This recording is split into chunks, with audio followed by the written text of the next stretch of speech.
Welcome to Cars Yeah, show number 32. This is the second part of my interview with the artist Stan Wanless. This is Cars Yeah, where you'll enjoy interviews with inspiring automotive enthusiasts. Mark Green is here to provide you with a fuel injection of automotive inspiration. So get in, sit down, buckle up, and get ready for a wild ride here on Cars Yeah.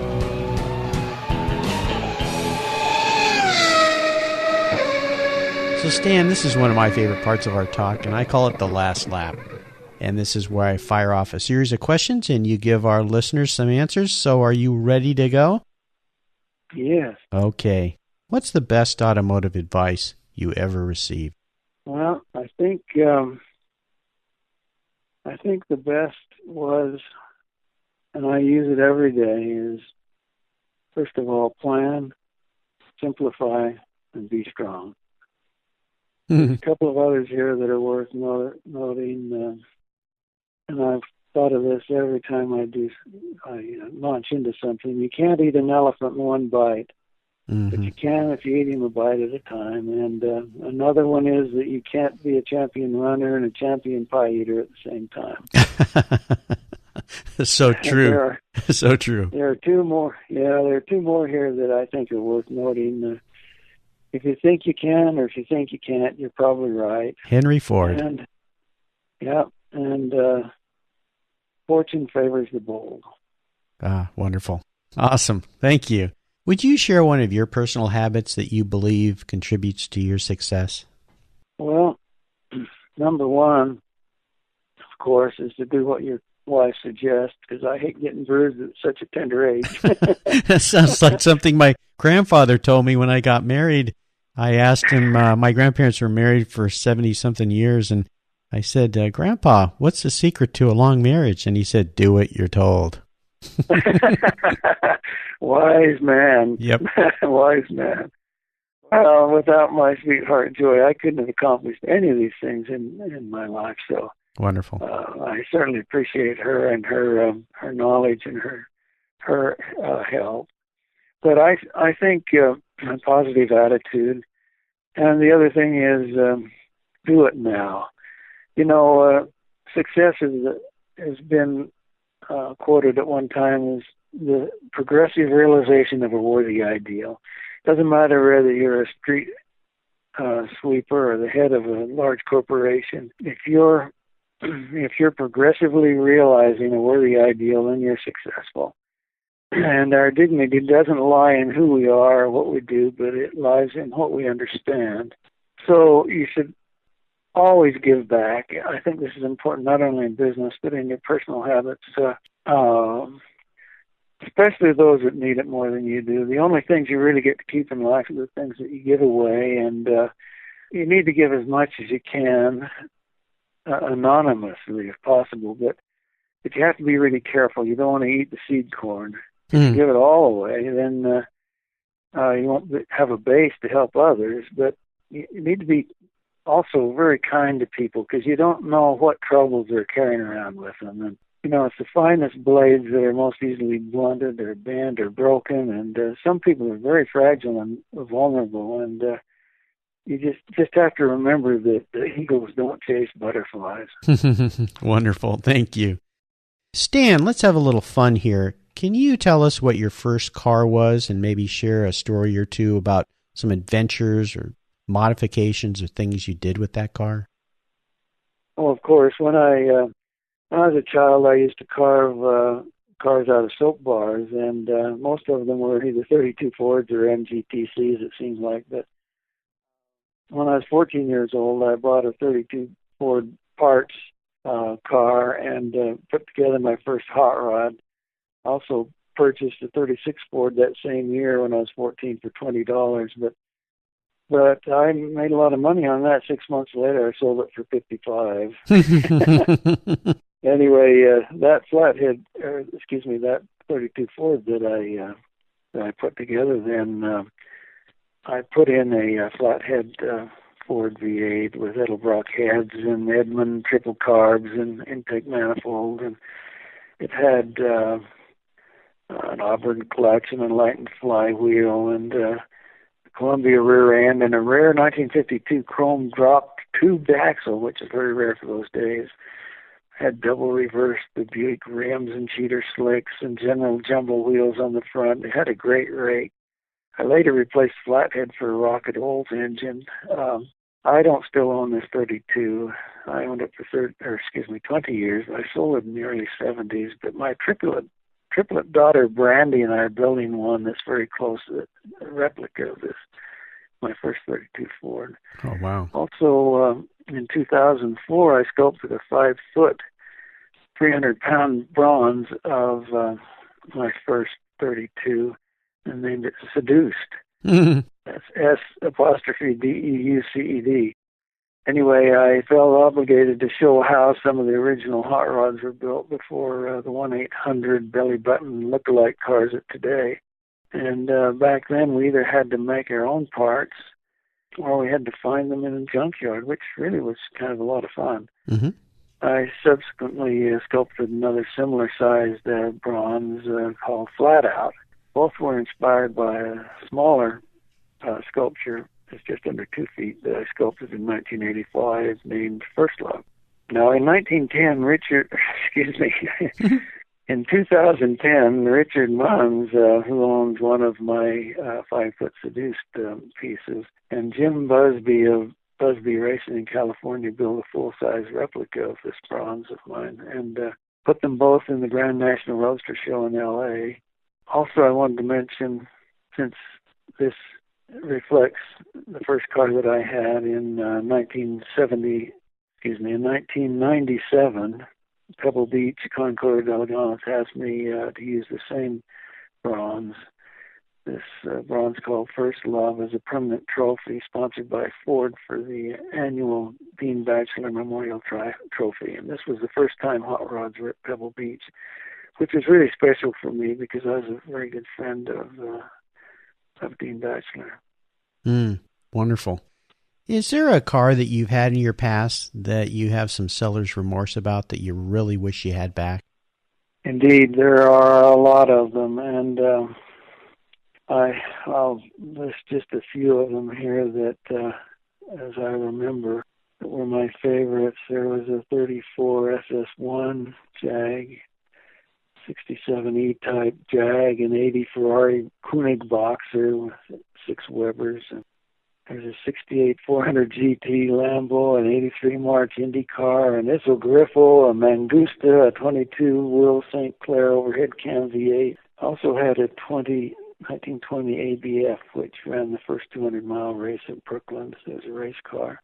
36 Rolls-Royce van that is a 2530 that Christian Dior used as a Paris delivery wagon in Paris, and it was 9 feet tall. And we used to nestle the pedestals and the bronzes in it, put the paintings, and on the sides I had big paintings that I could change. I would hang them from the drip rails, and had a computer screen that would tell above the wind screen that would also tell the casting process. There were a couple of 32 Auburn Boattail Speedsters and a 78 Morgan and a 49 MGTC. There are so many cars that I have loved, but you can't own them all at the same time. And so, but I sold everything except this 27 Bugatti dual cow torpedo Boattail Speedster that I have sitting next to my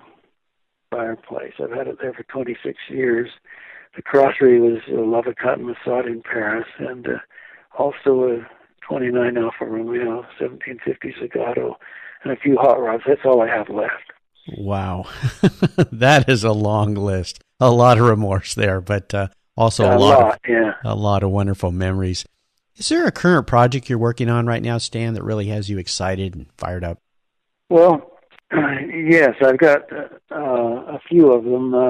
One of them is non-automotive. This is a monument that I'm putting in the Northwest. It's called the Seafarers Memorial. It's a 40-foot monument dedicated to those that have died at sea.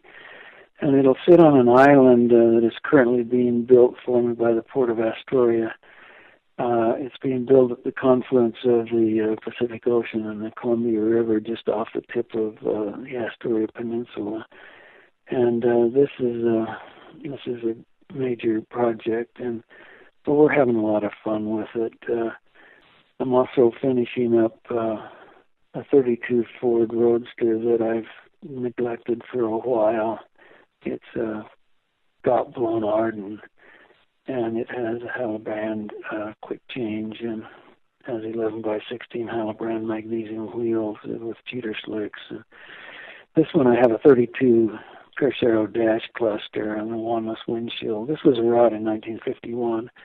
I'm also working on a 36 Ford Cabriolet with a Firebird engine, and it has a 6-inch windshield and a very nasty rake. I found an original 34 Ford Roadster in Canada a couple of years ago, and I've been working on it. It has a 6-inch Wanless windshield, Smith heads, Scott blower, and it's kind of the 50s style. It's safe to say you are one busy guy. Oh, yeah, I've got 2 other 32s I'm working on. One of them is a full fender rod. It was a rod in 47. It has a Cadillac engine, a Granatelli box, and then Paxton supercharger. And then my runaround car, the car I use most, is another 32 Ford Roadster. It was a rod in 1948, and it has a 430 small block. Nice, nice. So, Stan, is there a book that you've recently read that you really enjoyed? Well, I don't have a short answer for that. I think this is the most important question you've asked me so far. My turret library alone consists of over 10,000 books and periodicals. Oh my goodness! And each one of them are very precious to me, and they're lovingly collected over the last 60 years or so. Had I known what computers could do, I probably wouldn't have collected them all. But I love books, and they vary as much as my broad interest in cars have, from Newton's Principia to Shakespeare and Homer and Michel de Montaigne and Hemingway and the Aeneid. In fact, I have a large 17th century painting in the library of Virgil reading the Aeneid to Caesar. And all these books are really special to me, but the bulk of my library collection are mostly out of print and rare automotive and design books. I know you asked my favorite, probably maybe Moore's 8C2900B book on Alpha, and also his 2300 trilogy. And I have a lot of Bugatti books, lots of racing books, a lot of grocery books, and history of the automobile. In fact, I have one book that was printed in 1890. It's a huge tome, and the name of the book is History of the Automobile. Mm. That was in 1890. Oh my gosh! But not much of a history, but it was a big book.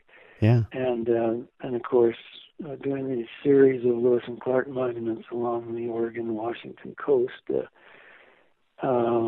the 80s and 90s, I have a lot of research books on Lewis and Clark, including their journals, and books like historian Stephen Ambrose and Undaunted Courage. And there's too many of them to mention, but these are a few of my favorites. Well, with a library that size, yes, it's must be an amazing room. I don't know how anybody could go in there and never leave, but what a wonderful, wonderful room of history and resources that you have there. Sounds absolutely fantastic. Oh, thank you. Yeah. So, Stan, what was holding you back from becoming an entrepreneur and automotive collector?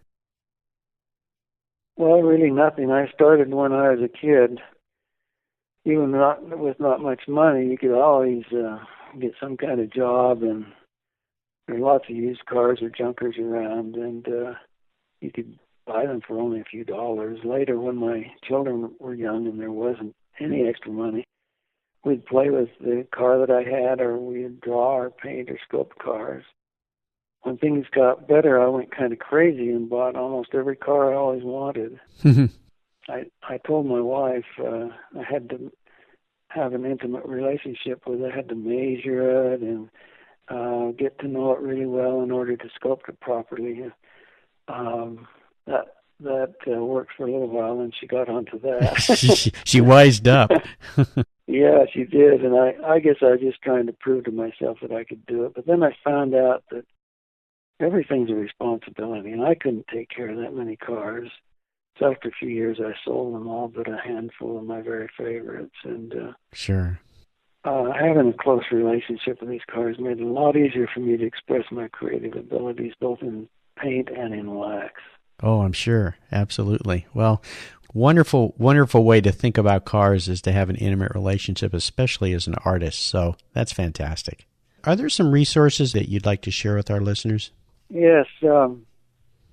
Dick Rodwell, who owns Rodware, his phone number is 801-451-4552, builds the Wanless windshields, and he makes the most extraordinary top as well to fit 32 Fords and this windshield. They're exquisitely built, and I have them on all of my cars. Another is Jim Allen, who builds bodies and puts these windshields on his cars. His bodies are 32 Ford Roadster bodies are made of aluminum. His website is www.OURBUCESAREWILD.com. His phone number is 702-498-7930 or 435-559-4525. I have probably 10 others on here, and I will email those to you. If any of the listeners are interested, they can check out that list.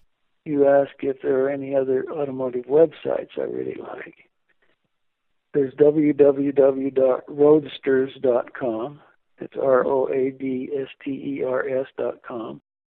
There's www.jeffdeckerstudios.com. That's JEFFDECKERSTUDIO.com. There's www.hippodromestudios. It's HIPPODROMESTUDIO.com. And www.autoartgallery.com. Wonderful. And then www.afasjournal.com. Well, thank you, Stan, for all these wonderful references. I'll make sure that they're all posted on your show notes page. Listeners, you can just go to carsyeah.com/Stan Wanless, and all of these will be linked right to their websites. Okay, Stan, we're at the checkered flag. This last question I have for you can be a real doozy. If you could only have one collector car in your garage, and you couldn't sell it to buy a bunch of other cars with, and money was no object, what would that car be? And more importantly, why did you choose it? Well, they say life's like a game of poker. If you don't have at least a pair of deuces, you might as well fold your cards. And so that's a 32 Ford, I'd have to say. I kind of guessed that's what you'd say. That's a wonderful way to lead into that. I like that. Stan, you've taken us on a fantastic ride today, and I've really enjoyed your stories. I have a feeling that I should maybe have you back on this show so we can talk some more, because I think you've got some incredible stories and adventures throughout your life. I want to thank you for sharing your journey with us. Could you give our listeners one parting piece of guidance before you drive off into the sunset in that 32? And also let them know what's the best way for them to find you, and then we'll say goodbye. Follow your bliss. Follow your bliss. Wonderful. And the best way for them to find you online? Well, let's see. I have 4 different places here. There's www.STANLEYWANLASS.com. There's www.JeffDeckerStudios.com. SeaFarsMemorial.com. There's www.hellaepic.com/Stan Wanless. That'd be STANWANLASS.HTML. One more, www.afasjournal.com/ these are all forward slashes, 2011, and then a low dash, and then August/page 37.html. Okay. Well, listeners, just go to carsyeah.com/Stan Wanless, WANLESS, and his show notes page will pop right up, and you can find links to everything that Stan has shared with us today. Stan, I want to thank you for being so incredibly generous with your time and your expertise, and your stories today have just been fantastic. Until we talk again, we'll see you down the road. Thank you, Mark. Appreciate it. You're welcome. Thank you so much for joining us on today's ride here at Cars Yeah. Drive on over to carsyeah.com to find show notes and inspiring automotive fun. Download your free copy of Filler Up, a fun book filled with gorgeous photographs of fuel filler fun, including quotes from more inspiring automotive enthusiasts. Download your copy today, and we'll see you next time on Cars Yeah.